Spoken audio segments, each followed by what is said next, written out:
Students, good morning to all of you students. आज की classes में हम इंडिसेस के बारे में डिस्कशन करेंगे। इंडिसेस की जितनी भी सारे आपकी बेसिक फार्मूला है उसको मैंने ऑलरेडी यहाँ पर लिख दिया हूँ। अब मैं हर फार्मूला को एक एक करके उसको एक्सप्लेन करूँगा और फिर उससे रिलेटेड मैं कुछ आपको क्वेश्चन कराऊँगा, ठीक है। मुझे पता है कि ये जो टॉपिक है ये टॉपिक ऑलरेडी आपने क्लास 8-9 में पढ़ लिया है, फिर भी मैं इसको एक बार रिविज़न के तौर पर ये मैं आपको क्लास प्रोवाइड करा रहा हूँ। अब अगर आपको इसमें कुछ नया सीखने को मिले तो ज़रूर सीखने की कोशिश कीजिएगा और मुझे पूरा विश्वास है कि आपको कुछ ना कुछ नया सीखने को मिलेगा। तो स्टूडेंट्स, इसमें जो आपको पहला फार्मूला दिख रहा है वो फार्मूला है कि x to the power n equal to क्या होता है, ठीक है। तो आपको सब लोगों को पता है कि अगर किसी भी नंबर के पावर अगर आप चाहें 2 टू द पावर 2 बोले, इसका मतलब क्या होता है कि उस नंबर को उतने टाइम्स मल्टीप्लाई किया गया है। तो अगर मैं यहाँ बोलूँ x to the power n, इसका मतलब कि जो ये नंबर x है उसको n टाइम्स मल्टीप्लाई किया गया है, ठीक है स्टूडेंट। वेरी सिंपल, सभी लोग जानते हैं, ठीक है। तो जैसे फॉर एग्जांपल अगर मैं आपको ये बोलूँ, फॉर एग्जांपल मैं बोलूँ कि 2 टू द पावर 3, इसका मतलब क्या हुआ? 2 टू द पावर 3 मतलब 2 को कितने टाइम्स मल्टीप्लाई किया गया है? 2 को 3 टाइम्स मल्टीप्लाई किया गया है। 2 इंटू 2 इंटू 2, ठीक है। अगर मैं आपको बोलूँ 2 टू द पावर 5, इसका मतलब कितने टाइम्स मल्टीप्लाई किया गया है?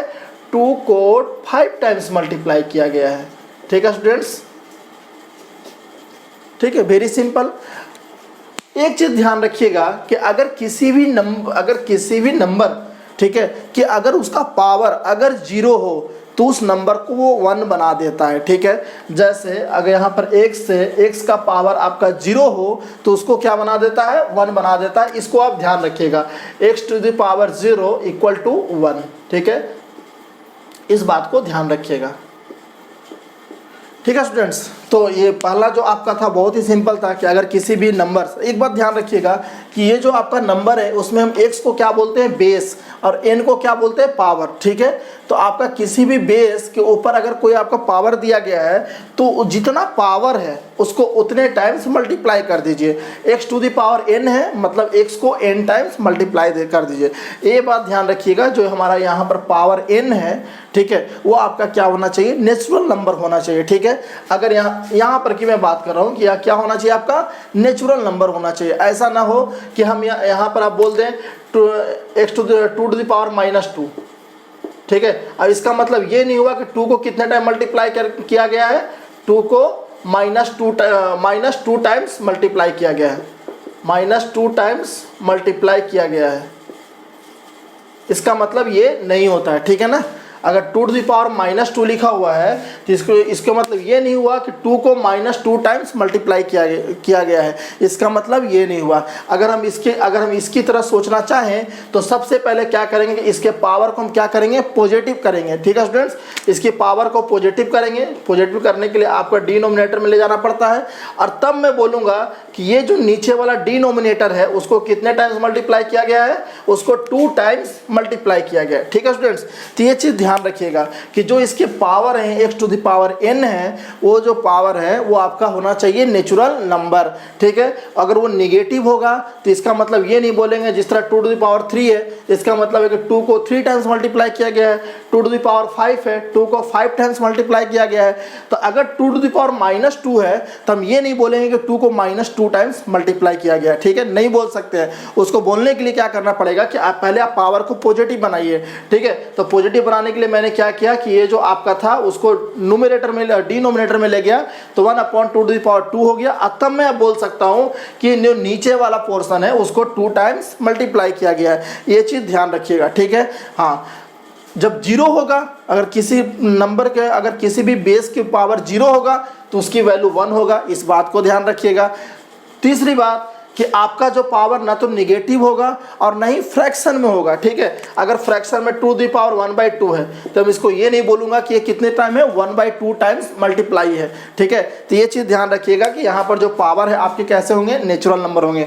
नेचुरल नंबर होंगे तभी हम क्या बोलेंगे कि उस नंबर को उतने टाइम्स मल्टीप्लाई किया गया है। यहाँ पर क्या है? x to the power n, इसका मतलब x को कितने टाइम मल्टीप्लाई किया गया है? n टाइम्स मल्टीप्लाई किया गया। यहाँ नंबर n क्या है आपका, नेचुरल नंबर है। अगर वो होल नंबर हो जाएगा तो होल नंबर में क्या है कि अगर हम x टू द पावर 0 करते हैं तो उसका अलग से ही कहानी है कि वो 1 हो जाता है, ठीक है। तो होल नंबर में एक नया, नेचुरल नंबर से होल नंबर जब हम आते हैं तो एक नया टर्म ऐड होता है 0, और 0 का कहानी ही अलग है कि अगर किसी भी नंबर के पावर 0 करें तो वो क्या कर देगा, 1, ठीक है।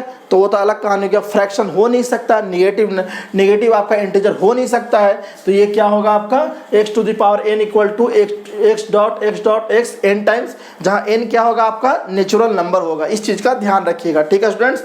तो आई होप कि आपको ये पहला जो फार्मूला है वो चीज़ समझ में आ गया होगा।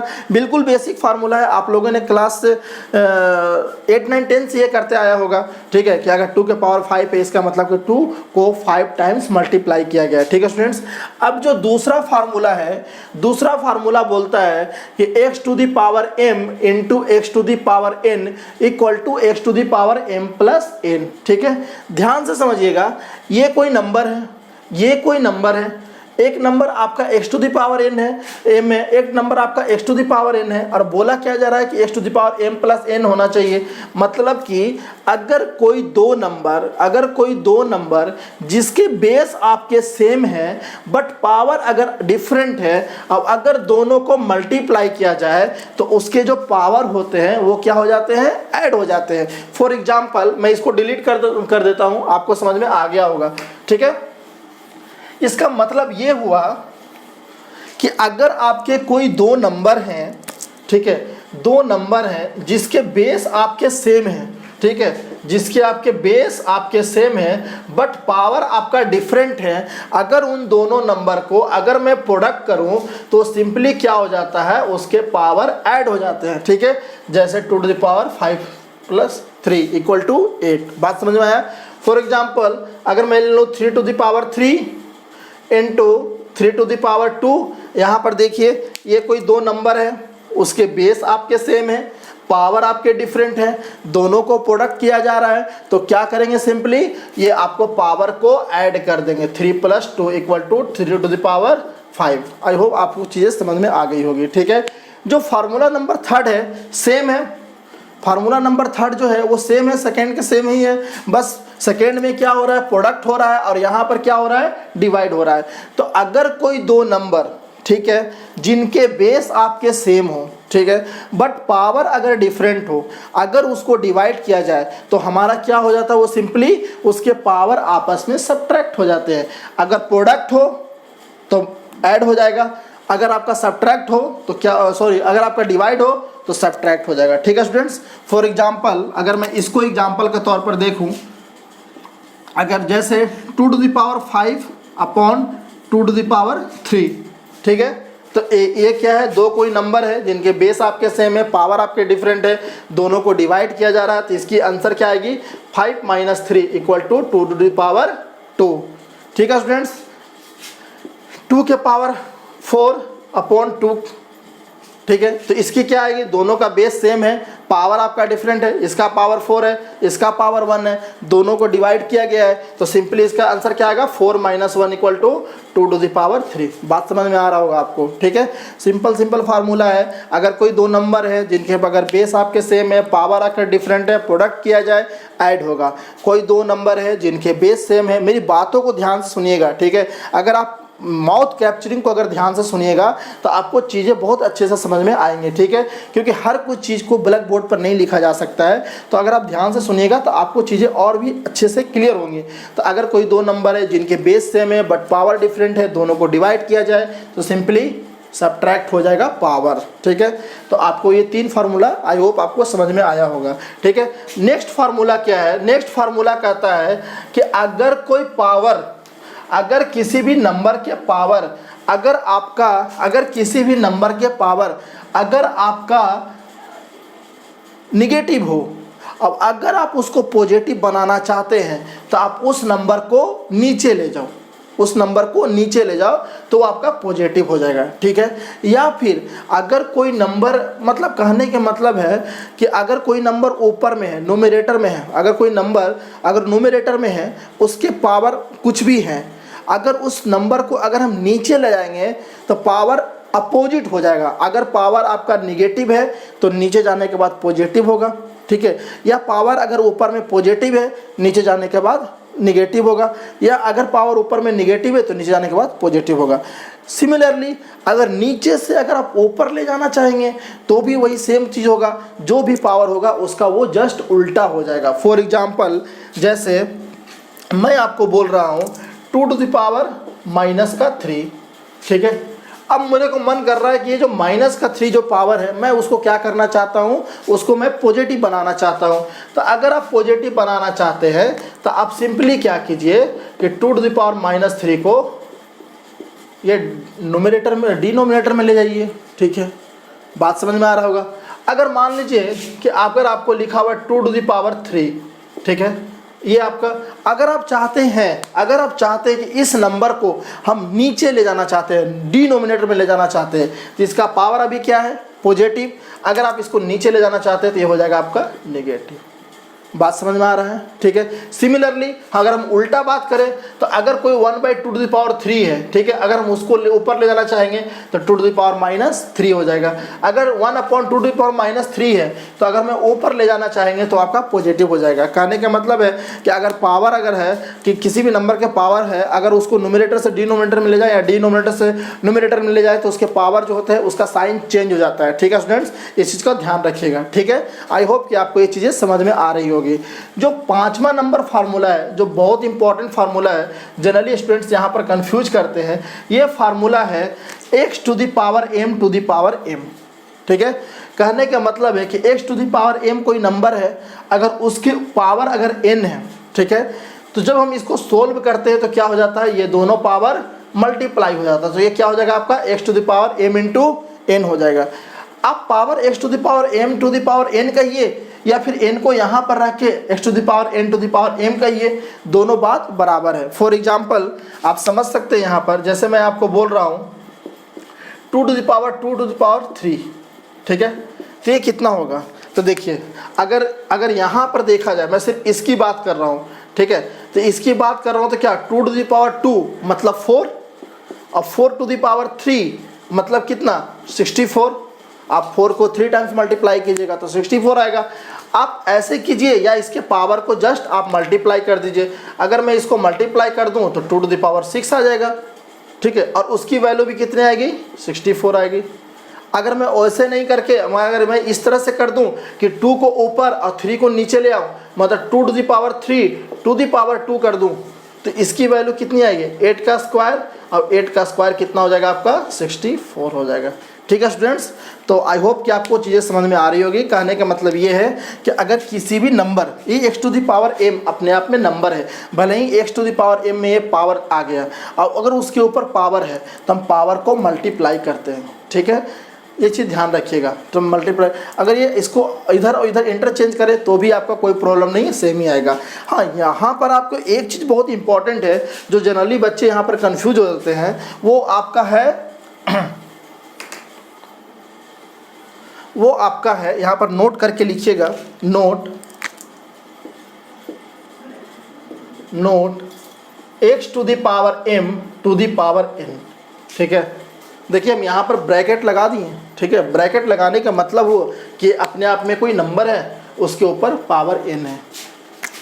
और अगर मैं लिखूँ x⁻m⁻n, यहाँ पर मैं ब्रैकेट नहीं लगाया हूँ, ठीक है, तो ये दोनों आपके इक्वल नहीं होते हैं, ठीक है। इस बात को बहुत ज़्यादा ध्यान दीजिएगा क्योंकि ये बहुत ज़्यादा इम्पॉर्टेंट है, ठीक है। जनरली स्टूडेंट्स इसको और इसको सेम समझते हैं।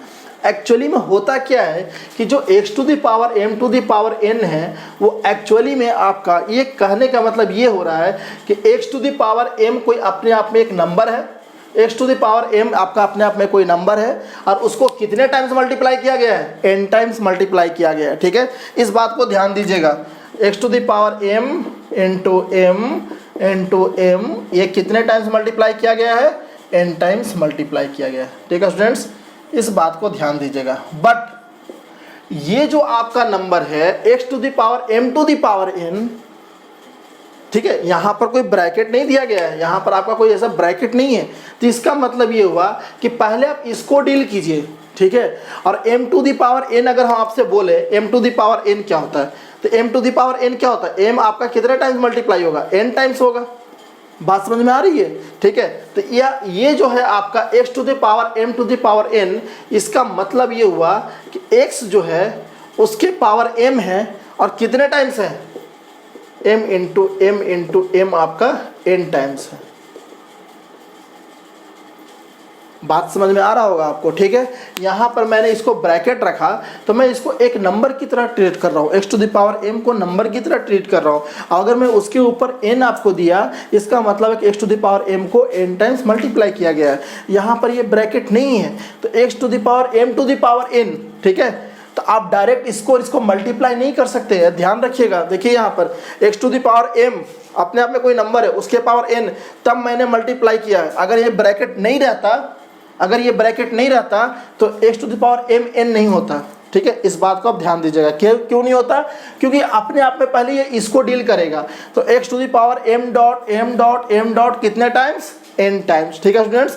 तो इस बात का ध्यान दीजिएगा, ये बहुत ज़्यादा मतलब यहाँ पर स्टूडेंट जनरली कंफ्यूज कर जाते हैं। इसलिए मैंने इसको नोट करके लिखा है, आप भी इसको ध्यान रखिएगा, ठीक है।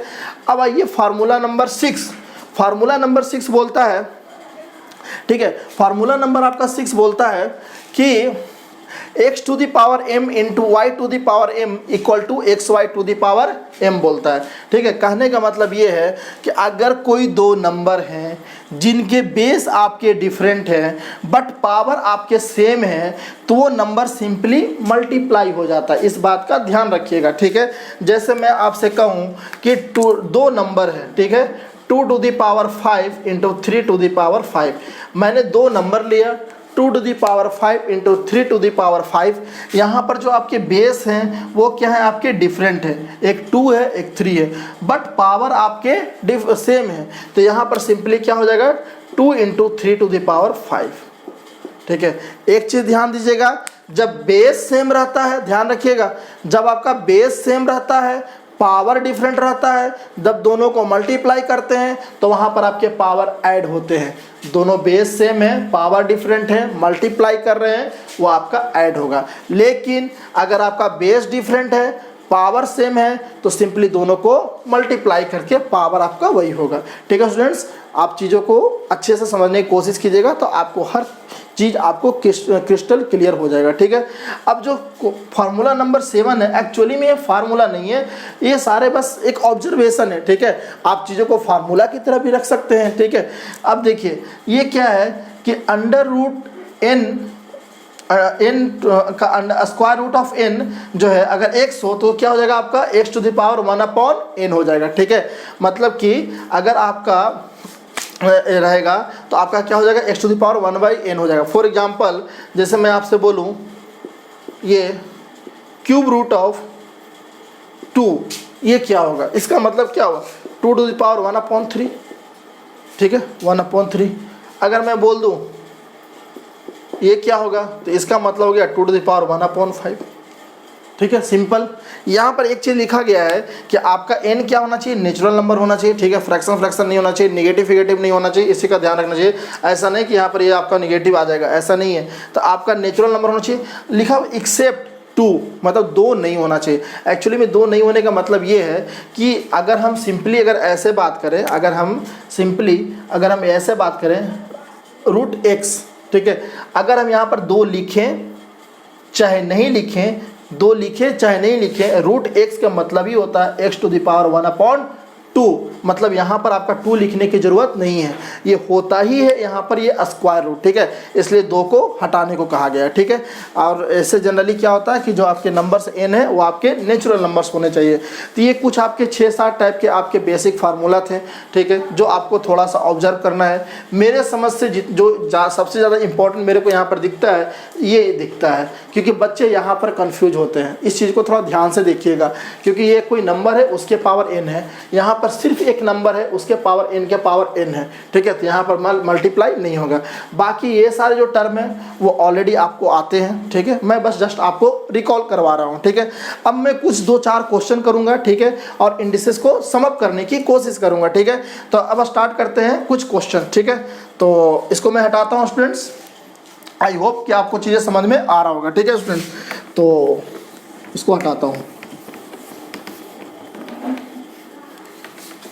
इसमें एक पहला क्वेश्चन है, बिल्कुल सिंपल सा क्वेश्चन है, बेसिक क्वेश्चन है, ठीक है।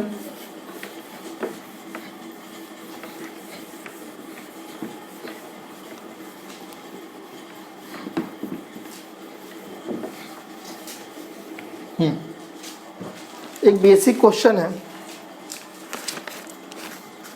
क्वेश्चन है find the value of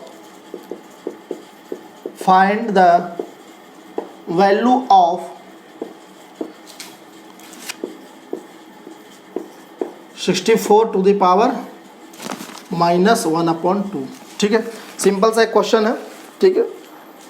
I hope कि आप कर लिए होंगे अब तक, ठीक है। इसको करना क्या है, क्यूब रूट ऑफ 64, ठीक है। तो अब मैंने अभी बताया आपका कि अगर आपका n x है तो ये क्या हो जाता है, x to the power 1/a होता है। अभी मैंने बताया फार्मूला नंबर शायद सबसे लास्ट वाला था। तो अगर ऐसा है तो क्या मैं इसको ऐसा कर सकता हूँ, 64 टू द पावर 1/3, ठीक है, 64 टू द पावर 1/3, ठीक है ना। और उसके बाद भी ये ब्रैकेट लगा हुआ है, ठीक है, टू द पावर -1/2। ऐसा करते हैं, यहाँ पर मंथली ब्रैकेट दे देते हैं, अगर 2 आ जाता है तो, ठीक है। ये हो गया आपका टू द पावर -1/2, ठीक है ना। अब देखिए, क्या मैं 64 को 4 × 4 × 4 लिख सकता हूँ, 4 × 4 16, 16 × 4 64, ठीक है। तो मैं इसको क्या लिखता हूँ, मैं इसको लिखूँगा 4 to the power 3 to the power 1/3, और ये हो जाएगा आपका -1/2। और मैंने आपको बताया था एक फार्मूला कि अगर x to the power m to the power n हो, ठीक है, x to the power m फिर ब्रैकेट n हो, तो हम इसको सिंपली मल्टीप्लाई कर देते हैं, mn कर देते हैं, ठीक है स्टूडेंट्स।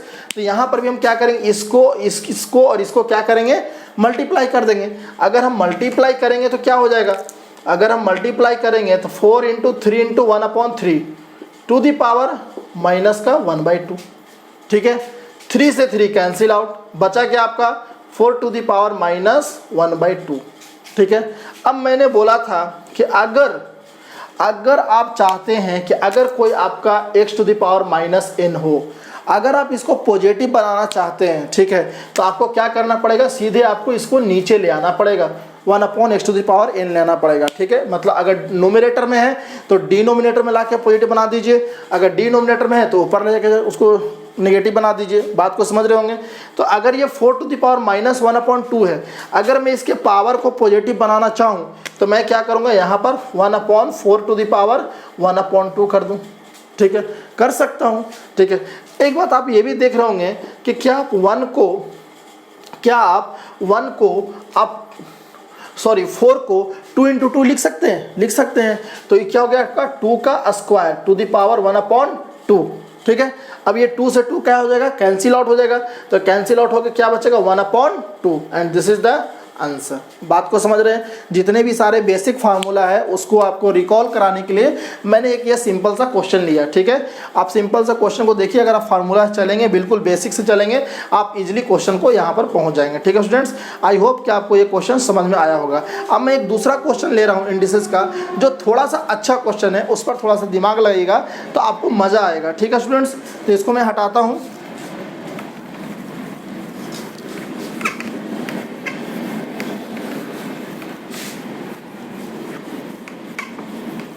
नेक्स्ट क्वेश्चन है, if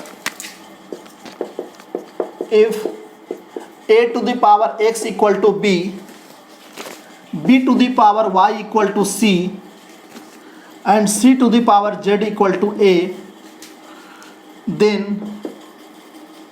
then find the value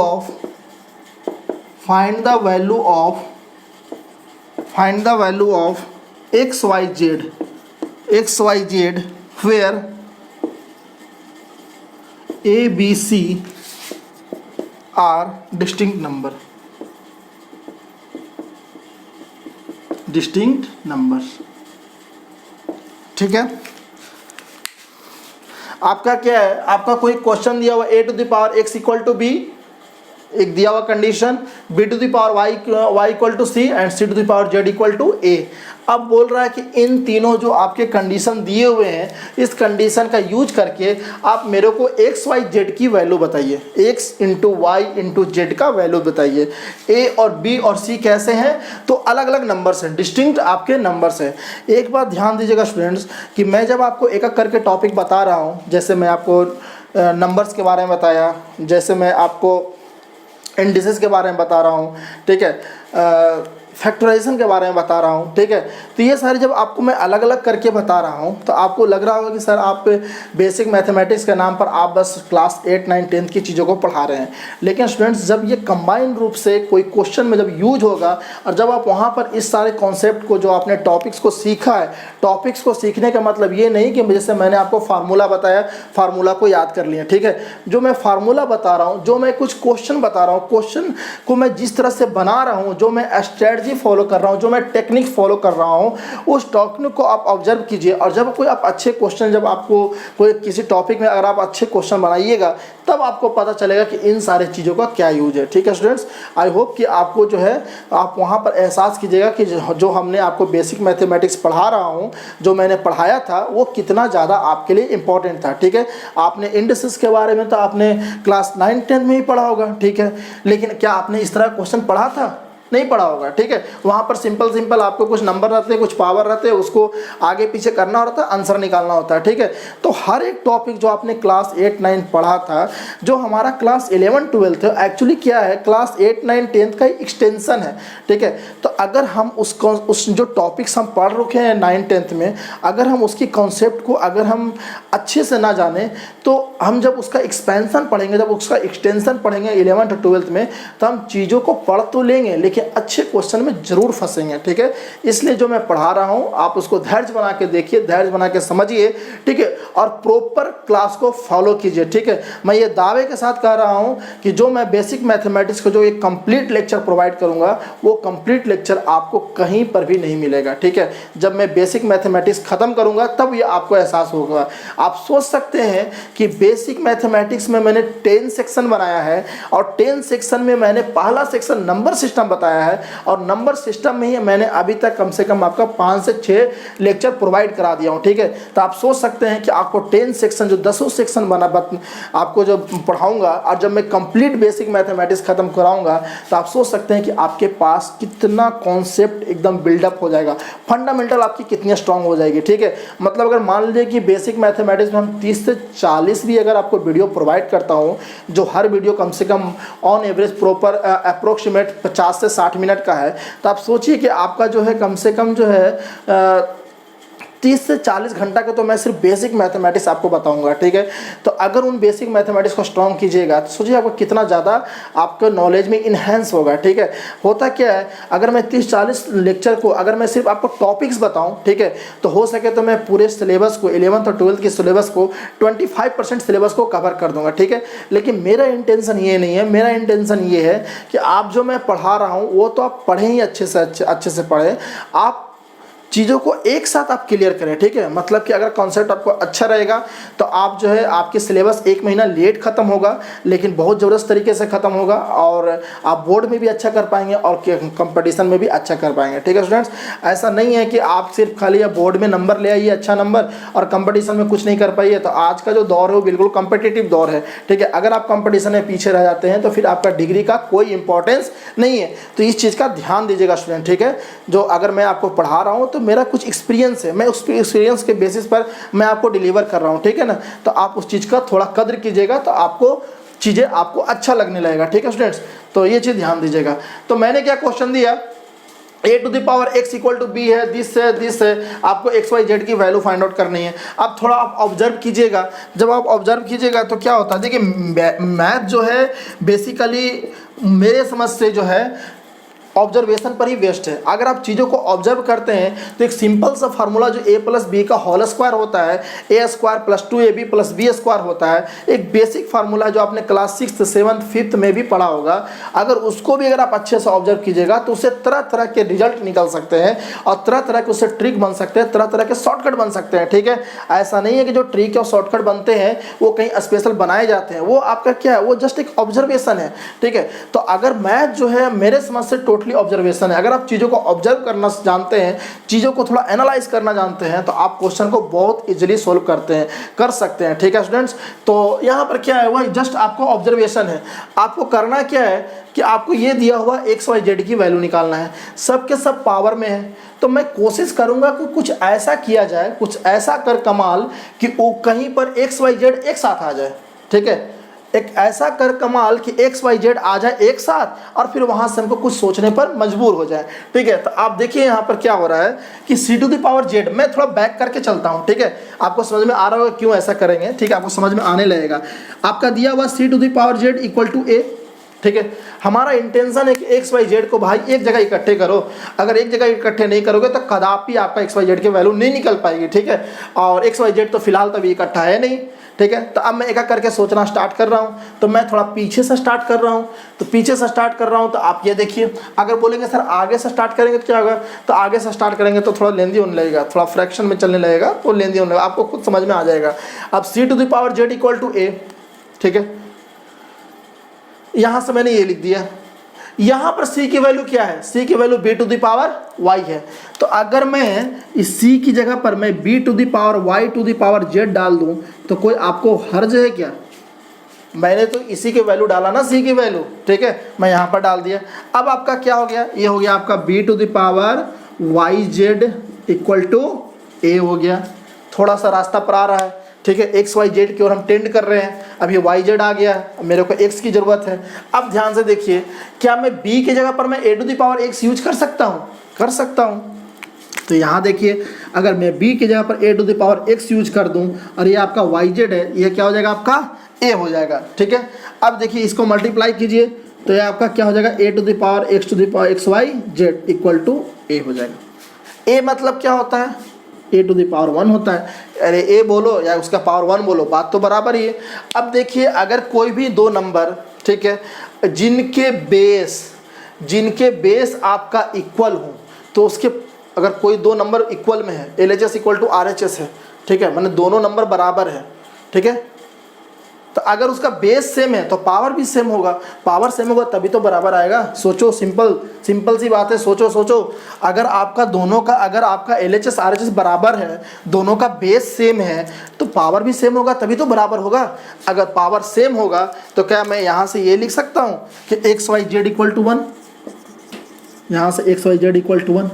अब मेरे को लाना क्या था, मेरे को तो यही लाना था, x y z equal to 1, तो आ गया। ठीक है, आप बोलोगे कि सर बात को समझ में आ गया। आप बोलोगे सर आप जब बैक से आप जब जो कर रहे हो, अगर आप राइट से करोगे तो क्या हो, थोड़ा सा लेंदी हो जाएगा। लेंदी इसलिए हो जाएगा क्योंकि देखिए, बात को समझ में आ गया। अगर मैं थोड़ा सा बैक से करके देखूं तो a to the power x equal to b है। ठीक है, मेरे को लाना क्या है, मेरे को एक्स वाई जेड इसको इक्वल करना। अब देखिए बी है, यहाँ से बी की वैल्यू क्या आएगी, यहाँ से b का वैल्यू आएगा c to the power 1 upon y, यही आएगा।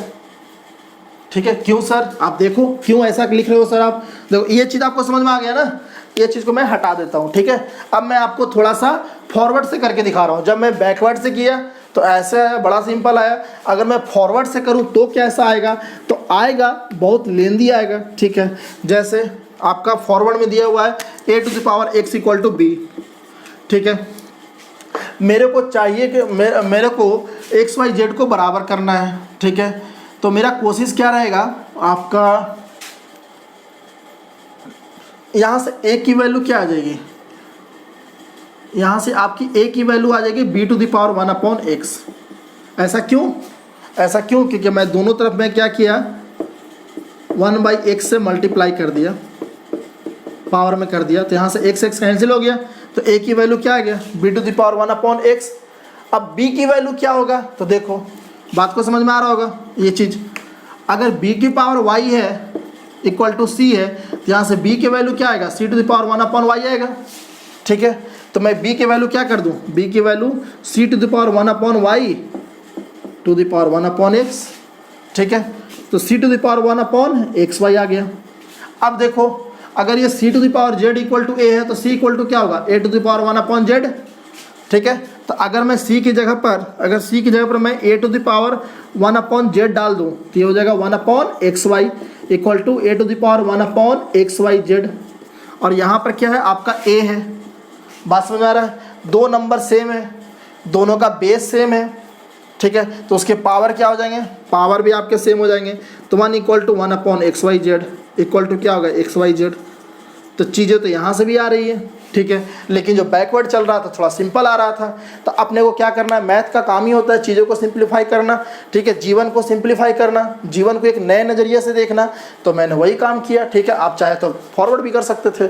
ठीक है, तो चीज़ों को थोड़ा ऑब्जर्व कीजिए। ठीक है स्टूडेंट्स, तो आई होप कि आपको ये चीज़ें समझ में आ गई होगी। आप यहाँ पर कंफ्यूज मत होइएगा कि सर अगर b to the power y equal to c है तो b equal to c to the power 1 upon y क्यों हो जा रहा है। ठीक है, b टू द पावर इसलिए हो जा रहा है, इस बात ध्यान रखिएगा कि अगर मैं इसको ऐसा कर रहा हूँ तो मैं क्या कर रहा हूँ, अगर मेरे को b के पावर b से के पावर जो y है, अगर मुझे उसको हटाना है, हटाने का मतलब उसको y को हटाना है, तो हटाने के लिए क्या कर सकता हूँ, 1 टू द पावर y से हम मल्टीप्लाई करेंगे उसके पावर में। ठीक है ना, तो अगर मैं इधर करूंगा तो इधर भी करना पड़ेगा ना माय डियर फ्रेंड, इधर करूंगा तभी तो काम चलेगा। और जब इधर करूंगा फिर देखिए ये इस तो कैंसिल आउट हो जाएगा, तो ये हो जाएगा आपको c to the power 1 upon y हो जाएगा। ठीक है, आप c to the power 1 upon y लिखिए, या मैं लास्ट वाला जो फार्मूला बताया था उससे आप क्या लिखिए, सी लिखिए, बात बराबर है। ठीक है, बस ये होना चाहिए कि y आपका क्या होना चाहिए, नेचुरल नंबर होना चाहिए। ठीक है स्टूडेंट्स, तो आई होप कि आपको चीज़ें समझ में आ रही होगी। ठीक है, मैं इस क्वेश्चन को हटाता हूँ और मैं एक और नया क्वेश्चन लाता हूँ जो बड़ा इंटरेस्टिंग क्वेश्चन है, आपको मज़ा आएगा। नेक्स्ट क्वेश्चन है,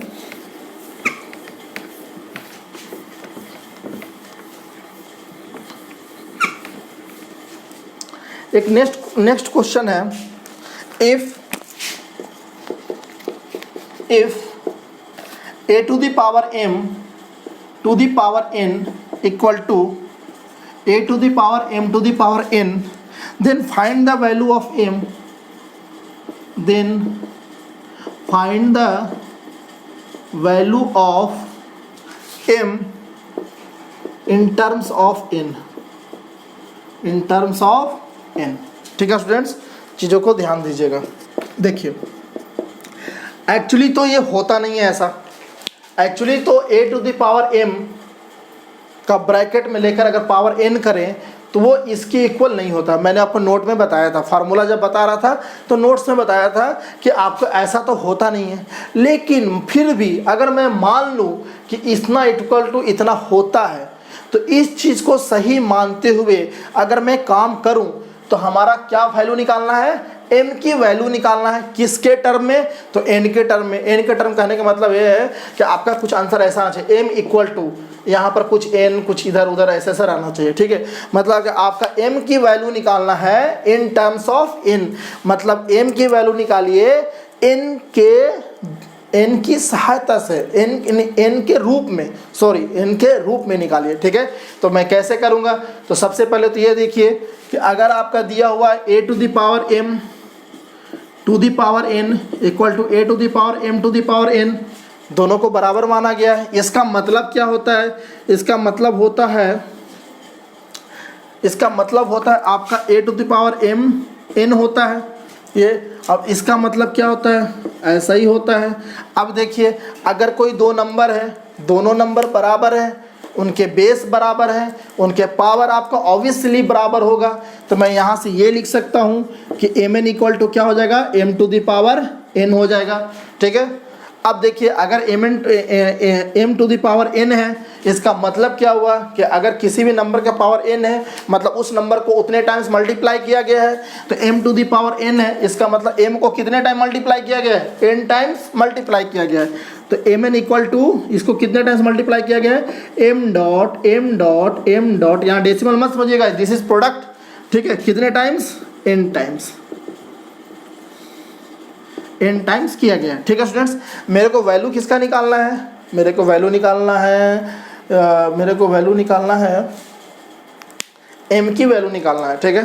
पहले तो आप ये देखिए कि एक m से एक m कैंसिल आउट कर दिए, तो हमारे पास बचा यहाँ पर कितना m बचा, पहले तो n टाइम्स था, एक को कैंसिल आउट कर दिए, बचा कितना m, एक को कैंसिल करेंगे तो बचेगा n-1, मतलब कि m to the power n-1, ठीक है। अब देखिए आपको वैल्यू किसका फाइंड आउट करना है, आपको वैल्यू फाइंड आउट करना है, m की वैल्यू फाइंड आउट करना है, ठीक है। तो आपका क्या है, n equal to m to the power n-1 है, मेरे को वैल्यू फाइंड आउट करना है m की वैल्यू, तो n-1 जो मेरे को बेकार को दिख रहा है उसको उधर ले जाओ, उसको अगर मैं उधर ले जाऊंगा तो क्या करूंगा, सबसे पहले इधर कैंसिल आउट करना होगा, तो आप क्या कीजिएगा, simply n to the power 1 upon n-1 equal to m to the power n-1 to the power n-1 कर देंगे, दोनों तरफ सेम सेम पावर चढ़ा देंगे तो कोई दिक्कत नहीं है। अब देखिए n-1 से n-1 कैंसिल आउट हो जाएगा, तो बचेगा क्या हमारा, n to the power 1 upon n-1 equal to m, ठीक है। And this is the answer, m की वैल्यू n के टर्म में। बात समझ में आया। तो कभी कभी ऐसा होता है कि जो चीज़ नहीं भी होता उसको सही मानकर और क्वेश्चन बनाने को दिया जाता है, ठीक है। तो आपको ऐसा नहीं है कि अगर आपको ऐसा दिया रहे तो आप बोले कि नहीं नहीं ये तो होता ही नहीं है, ये तो मैं करूँगा नहीं। सही बात है, नहीं होता है, लेकिन इस क्वेश्चन में कहा गया है कि ऐसा मानो, ठीक है। तो आपको मानना है, वहाँ पर आपको रिजिड नहीं होना है कि ऐसा तो होता ही नहीं है तो मैं क्यों मानूं, आपको मानने को कहा जा रहा है, ठीक है। मानने को कभी कभी जो है बाप को बेटा भी माना जाता है और बेटा को बाप भी माना जाता है, मानने को कुछ भी माना जा सकता है, और मैथ में सारा काम इसी तरह चलता है, ठीक है स्टूडेंट्स। तो आई होप कि आपको ये क्वेश्चन इन्जॉय आया होगा, ठीक है स्टूडेंट्स। तो ऐसे तो सर्ट्स एंड इंडिसेस में अगर क्वेश्चन की बात करूँ तो बहुत सारे क्वेश्चन कराए जा सकते हैं, लेकिन अपने को तो मैं बेसिक मैथमेटिक्स में जस्ट रिवीजन कर रहा हूँ, तो रिवीजन करने के लिए मेरे को बस 2-4 क्वेश्चन जिससे कि थोड़ा आपको आइडिया आ जाए और थोड़ा आपका रिकॉल हो जाए, तो मैं इंडिसेस को इतना ही रहने देता हूँ, ठीक है। फिर नेक्स्ट टॉपिक नेक्स्ट क्लास में बात करूँगा, तब तक के लिए जय हिंद जय भारत।